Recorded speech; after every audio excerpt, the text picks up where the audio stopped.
Okay, so let's take a look at the Robert B. Lewis, which is a Grade 3 Derby prep run at Santa Anita on Saturday the 1st. It's the fourth race on the card, run at 1 mile for 3-year-olds.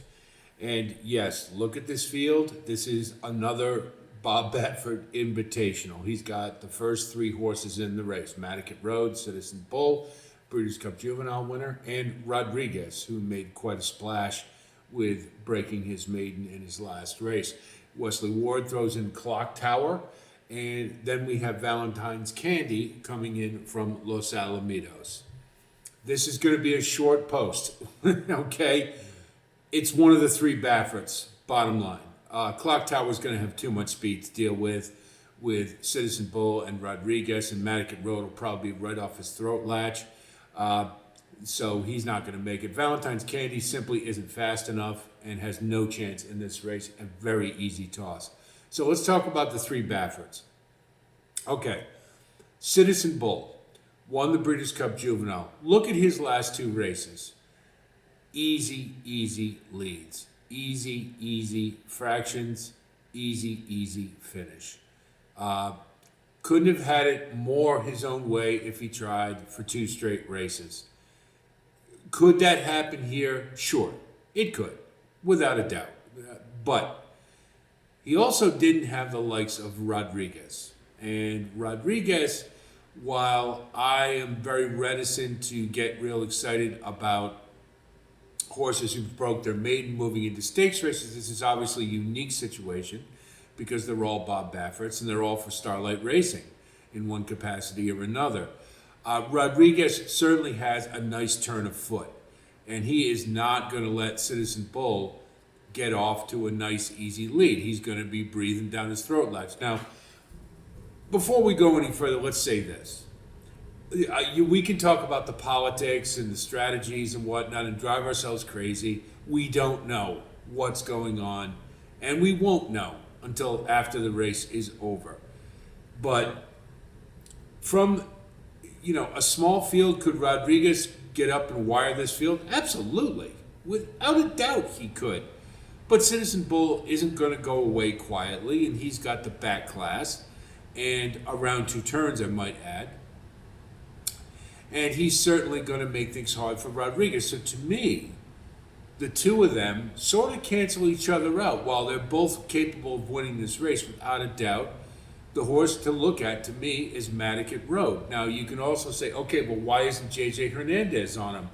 Okay, he's not on him. So what? I mean, we can drive ourselves crazy trying to get into Bob Baffert's mind as to what he's doing with this race.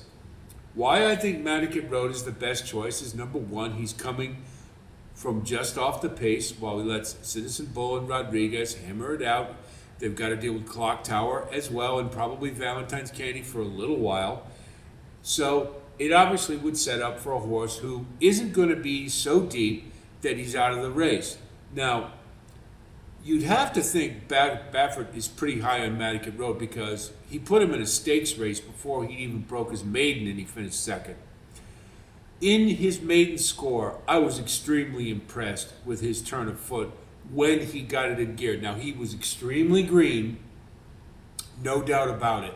But we also know Bob Baffert's record of taking time with horses and working out the kinks.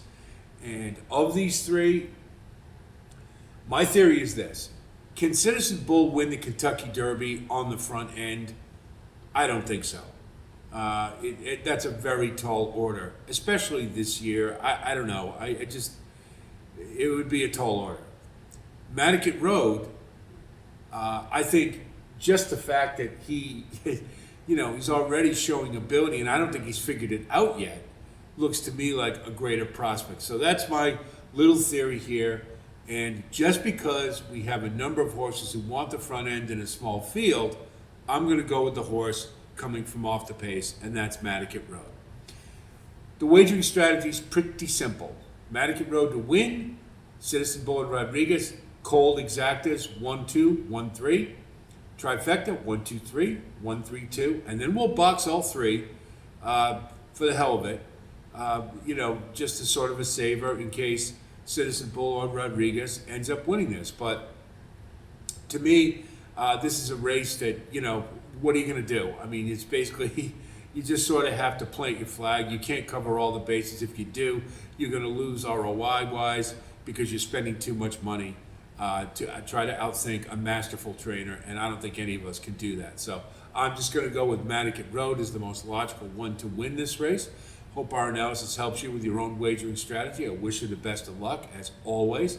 And if you do like content like this, please like and subscribe. We do have postings for the Withers as well as the Holy Bull. Of the three, I would venture to guess the Holy Bull will be the most interesting and the most fun race to watch. And because I mentioned it in the Withers, I'll do so here. Ramiro Restrepo, the owner of Ferocious, did reach out after watching our video on the Holy Bull, and he did tell me that every rider that Ferocious has been after him to put blinkers on the horse, but they didn't want to interrupt his training early on. They said Ramiro said he's had blinkers for the last 45 days. He's been working well with them and very comfortable. So in the Holy Bull, keep an eye on that with Ferocious. I think he's a talented horse. I just don't think he had figured it out yet. Blinkers probably is going to do the trick, in my opinion. So just a little fun fact there, and it's thank you, Ramiro, again, for providing that information. We do appreciate it. He's now in the fold, so that's kind of cool as well. So we are going to have more postings from Gulfstream because they do have quite a few stakes races and a nice late pick 5 sequence we want to pay attention to. So we'll have a posting for that as well. That's it from here. I'll talk to you soon, and until then, be well.